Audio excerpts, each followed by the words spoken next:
My parents, who had a pretty decent life, they lost everything to the dream of a nation for the Muslims. They decided not to go to Pakistan. They decided to live in a secular democratic country.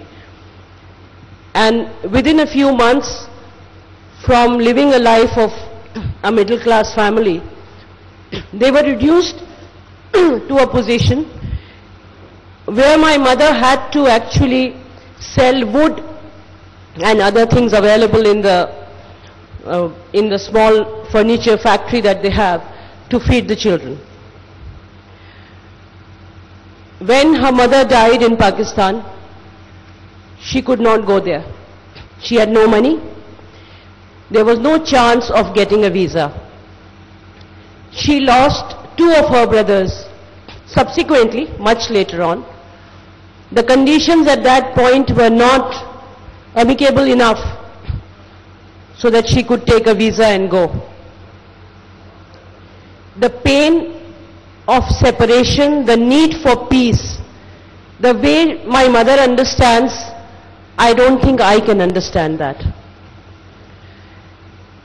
Recently, last month, my niece, Sania Saeed, called me up to say, Puppo, our father is no more. Mansoor, Sania's father, is my second cousin. There is already a separation of not the first, my own brother or sister, but it is a second cousin whom one has lost.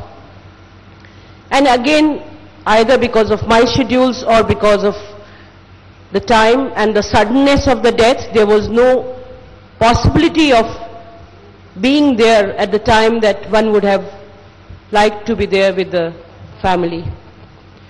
My children do not relate to, they do not know hundreds of first cousins, second cousins, third cousins that they have in Pakistan.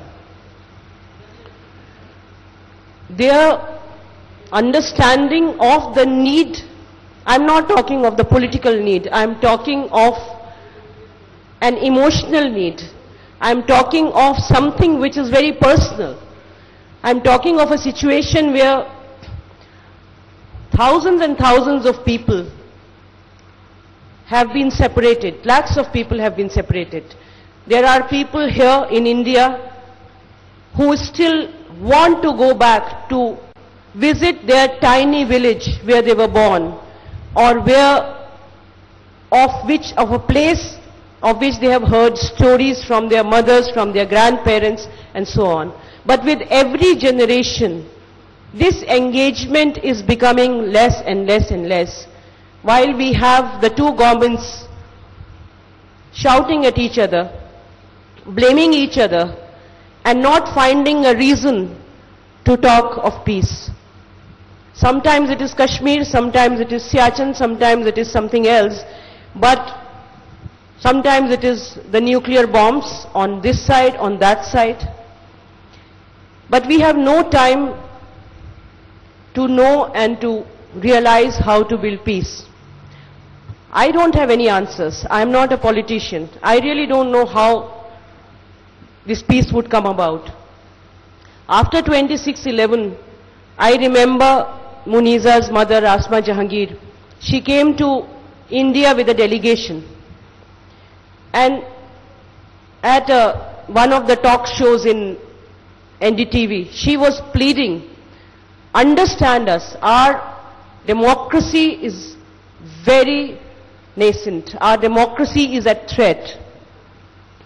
We need your help. We need you to understand what is happening in Pakistan. We need you to understand that we are unable to control terrorism. But there was nobody to understand. I'm very happy that Kindle magazine is doing this discussion. Our media has no time to understand anything. They have no space for marginalized sections, they have no space for the poor, they have no space for what is happening to the Kashmiri. Unless there is a bomb blast, nothing happens in Kashmir. Unless there is firing, nothing happens in Kashmir. Nobody in this room would know, I can guarantee, that the last 3 days Tangdhar has had worst floods ever. Tangdhar is on LOC. I work there, that's how I know, but no media is ready to even write about it. Even when you inform them, this is something which does not interest them. So the media here, the media there, they have no time to understand what is happening in both the countries. What are the small, little civil society organizations trying to fight against? What are they up against? What are the challenges? I remember the first delegation after 26/11 when we went to Pakistan. Again, Asma had invited us and we were about 9 of us. There was a press conference in Lahore Press Club. A very close friend of mine, a journalist, I can't forget his expression. He actually haunts me in my dreams. The way he looked at us and said, please help us. We are unable to control what is happening in Pakistan right now. We were told officially that there are more than 20,000 to 25,000 suicide bombers, young people, educated people, who are ready to kill themselves in the name of Allah. But who will understand that? We only see Pakistan as an enemy which has to be fought. We only see Pakistan as a nation which is an enemy nation. And we don't even see what is happening in our own country. The engagement which I am talking about, that's an emotional engagement. But even at the political level, when Pakistan is used as a tool in the bigger design of turning India into a Hindutva nation, when Pakistan is used, when ISI is used as a word which signifies hatred, how are we going to ask our young people to make peace with Pakistan? When Modi goes from village to village to village, he uses only 2-3 things. Mia Musharraf, ISI, Pakistan. The 21 fake encounters that took place in Gujarat, every one of those young men, and Ishrat Jahan, the only young girl who was killed in that fake encounter, they were agents of ISI in Pakistan, they came to murder Modi. That was the official story. Our Gujarati media prints it in big columns. How are we going to tell those young Gujarati boys and girls that there is a need for peace? And ISI in Pakistan has been used by the Sangh Parivar, by the RSS, by the Vishwa Hindu Parishad, by the Bajrang Dal as a word which has to immediately response within you should be hatred towards that word. So I feel that only by having these talks at the government level, and only the government blaming Pakistan or the Pakistani government blaming India, it is not going to happen unless we are able to control the seeds of hatred which are being sowed all over the countries, in India and in Pakistan. And unfortunately, our Home Ministry does not even understand the gravity of the situation. The Home Ministry does not understand the kind of infiltration the right wing has made in every sphere of public life, including the Home Ministry. It is not just a chance that there have been leaks from the Home Ministry, sometimes about Ishrat Jahan, Headley giving some statement in US, sometimes the Home Ministry filing an affidavit in Gujarat High Court saying that Ishrat Jahan was a terrorist. Who is doing this? The answers are very simple. Rajinder Kumar, who was the IB chief of Gujarat in 2002, closest man of Vanjara, we fought for 3 years to transfer the man. He is transferred from Gujarat in 2005 and now he is the joint director of IB in Delhi, in central government. Do we say that people sitting in the government do not know what's happening? Dr. Manmohan Singh thinks that he is a CEO of a company. He does not want to understand politics.